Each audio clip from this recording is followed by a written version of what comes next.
In the last episode of the Parayanam, I had mentioned about the drama, The Kingdom of Heaven, which Swami had so graciously permitted the alumni of the Sathya Sai College at Vrindavan to present in Prashantinilayam. So Swami told us to go to the green room of the Pune auditorium and continue and start the practice. As we were practicing the various scenes, there came a point when my scene was being rehearsed, and Jesus Christ would come. This boy would be sitting on the curb, and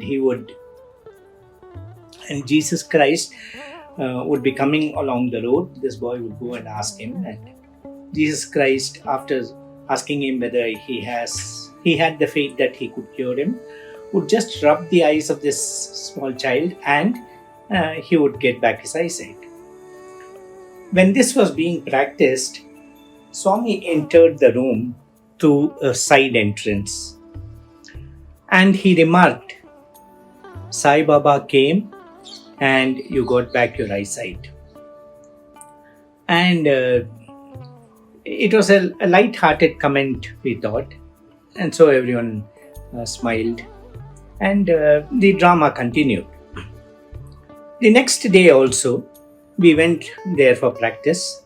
Now this green room, the entrance to this green room faces south, and the mandir is to the east. And Swami was giving darshan while we were practicing. And as our practice was going on, we heard some applause. We were wondering what it was about. We knew that Swami was giving darshan, and but since Swami had told us that we should practice, we could not go out and check because there were no windows open in that direction. So we continued our practice, and today the order of the scenes were different.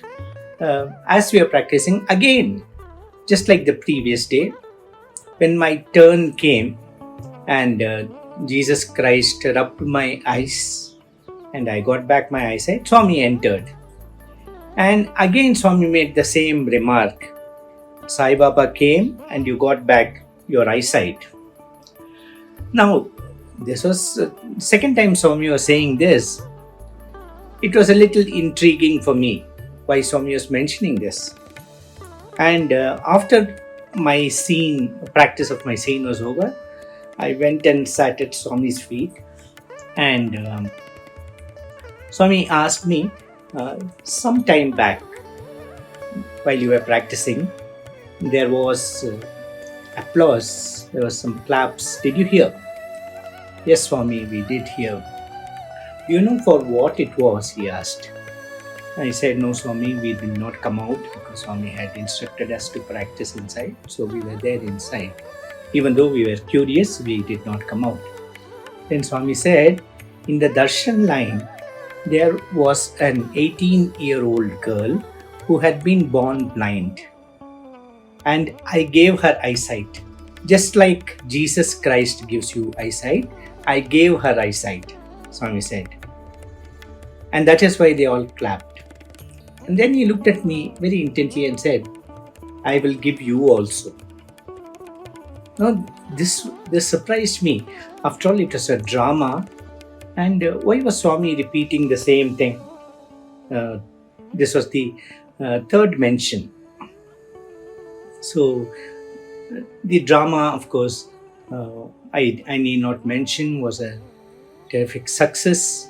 And it was the portrayal of Jesus' life was done excellently. Swami was also extremely happy. And it ended. And I totally forgot about this entire incident, episode, and Swami's remarks, so on. After I finished my degree, my PG, I came back to Prashantinilayam. I remember it was a month of October.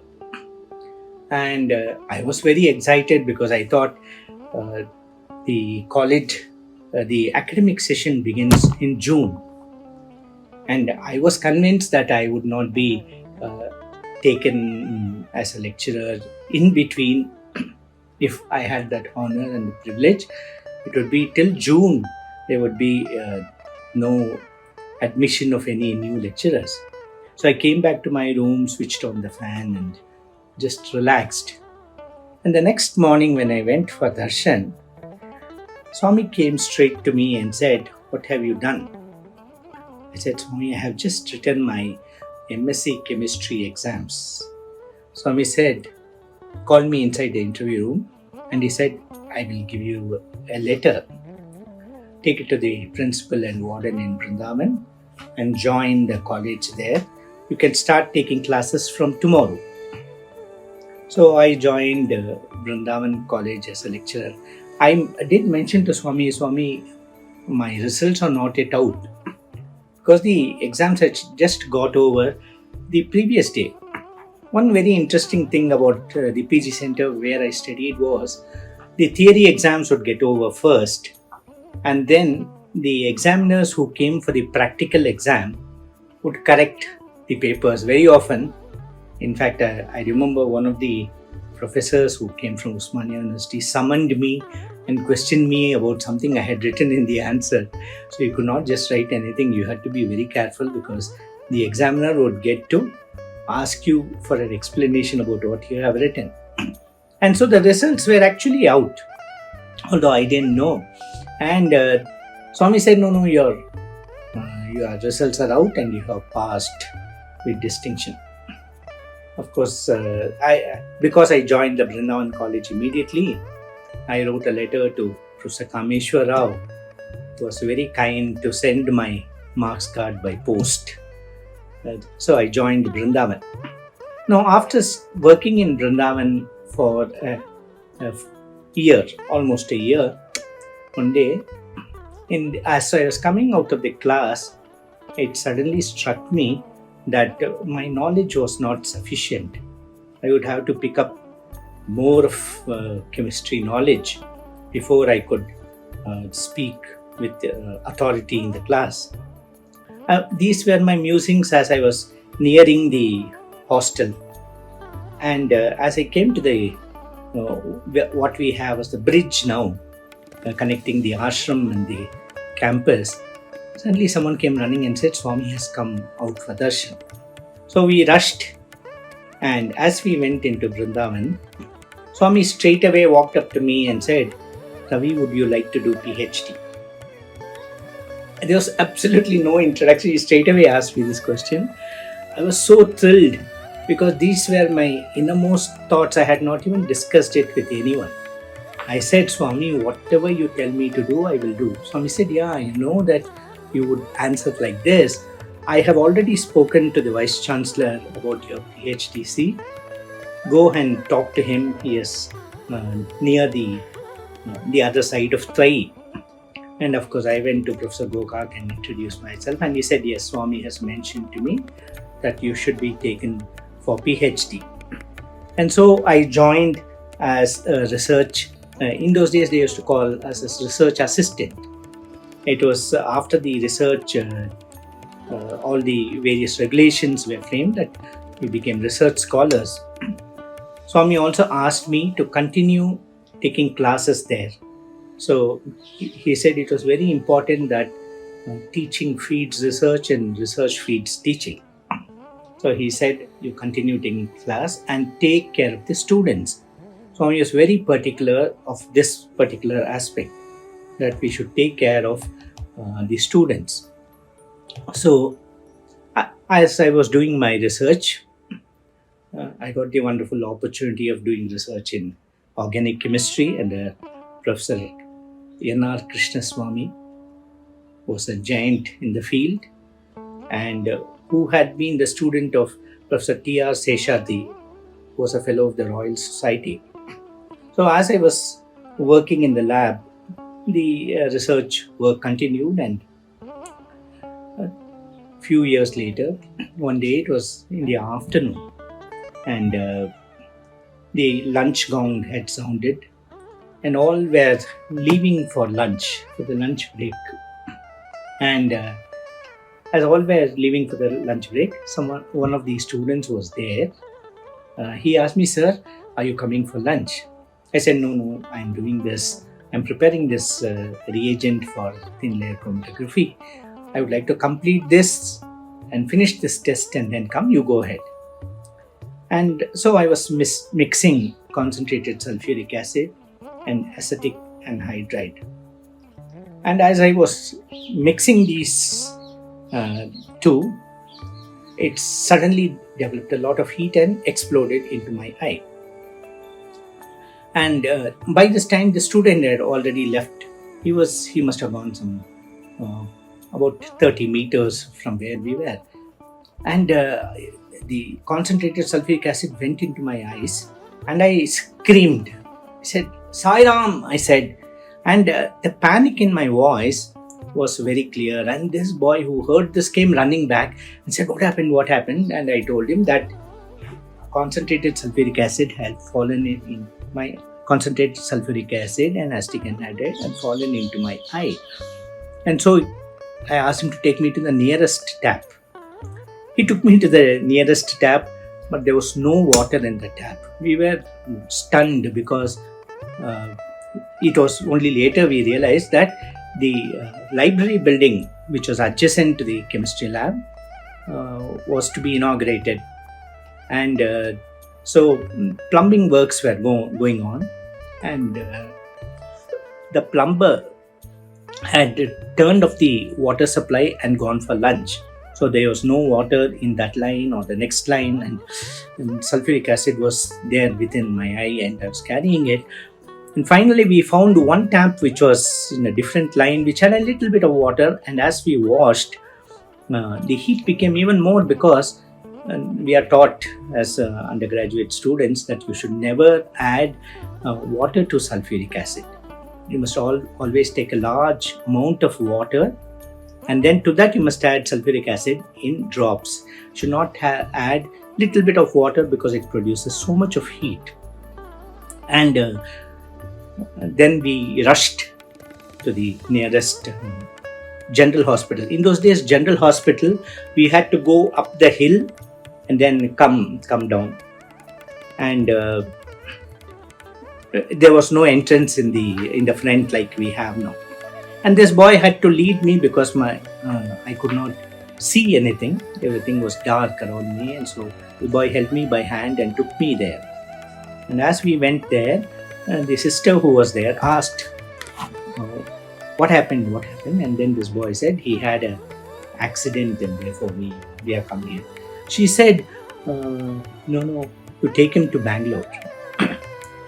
Then no, she asked, why did you come here? And this boy said, he had an accident. Of course, if you have an accident, you don't go to the police station, you go to the medical facility, and that's why he brought him here. She said, no, I didn't mean that. The only eye doctor whom we have has gone to Sri Lanka. She had some issue with the visa, and she had to go there personally. And that's why I said this. There's nobody who can attend to him here, so take him to Bangalore. So this boy asked me, shall we go to Bangalore? I said, no. Let us go to Swami. Swami was there at Prashantiniam. So as we sat for darshan in the afternoon, this boy was giving me a running commentary. Swami's come out, he had gone to the ladies' side, he's going along the darshan lines, and now he's come to the Dashavataram gate, and then sick bay and so on, and now Swami is coming near us. As he said this, I could hear the rustle of Swami's robe, but could not see anything, and I was very upset. The elders of the university told Swami about what had happened. Swami said, gave me 3 packets of vibhuti and told me, take some vibhuti, mix it with water and drink. Take it 3 times a day and start immediately. And then he said, after 3 days you'll be fine. Now, I took this vibhuti, I was back in the hostel, and because there were a lot of visitors, students are extremely affectionate, and I knew I was in their prayers. When they all came and sympathized with me and said, Sir, Swami has said that you'll be fine, and all that. It was the third day, the night, that night, and all the vibhuti had been eaten. I should say I had licked off, licked up even the packet of the paper which contained the vibhuti because I didn't want to miss even a speck. And here I was totally blind. I was sitting in the room, and suddenly these thoughts came to me. Said, why did this have to happen? For so many years, I have worked, I have been looked after by Swami. It was my dream that one day I would become a useful instrument in his hands. I would in some way do something to serve Swami. This was my dream. I thought I would become a teacher in Swami's college and then take care of the children who come to this place, just like Swami had taken care of me. This had been my intense dream, and I felt very sad seeing my plight, because now it looked like someone would have to take care of me. I would not be able to take care of, forget my taking care of others, I could not even take care of myself. Because if your hand or leg breaks, you can always manage, but if you don't have eyesight, it becomes extremely difficult. And so that day night, I was sitting on a chair, and this chair had a handle, a writing pad kind of a thing. And I cried myself to sleep. I was feeling very, very miserable because I said what I have made of my life. And also the additional agony that you studied for so many years and now it is useless. In the sense that you could not pass it on to the next generation that way. And I cried myself to sleep. The next morning there was a knock on the door, and a student entered. I said, please come in. He came and he said, oh, you brought my coffee. And he said, sir, what dress am I wearing? I was puzzled why he asked me this question, but I said, you're wearing a grey track pant and a cream t-shirt. He said, sir, you're able to see. Then it hit me like a ton of bricks, that I was absolutely able to see everything, including color. And for a few minutes, I could not even speak. I was so stunned. This bounty, this grace that the Lord had bestowed, had been so immense that words fail to describe this. And that morning, I went for Swami's darshan, and Swami walked up to me and said, how are your eyes, sir? And then I had no words to tell him. What you tell someone who has given you such an immense gift? As I struggled for words, my eyes took over, and in the language of tears, they conveyed the gratitude that I would have verbalized. As I washed his feet with my tears, Swami patted me and said, go to Bangalore, get yourself a pair of spectacles, and always wear these spectacles in the lab as you're working. And then he said something which was like a bolt from the blue. He said, be careful next time. So these 4 words stunned me, because to think that something like this would happen again was itself petrifying. To think that I would have an accident like this again, because Swami said, be careful next time. I knew that if Swami said something, it always came true. When he told me after 3 days, you'll get back your eyesight, I did get back. Now when he tells me, be careful next time, so there would be a next time. And I was very stunned. But anyway, Swami lovingly talked to me and made me forget that for a moment. I went to Bangalore, got myself a pair of spectacles, and wore it diligently in the lab. What happened after this will continue in the next episode. Sai Ram.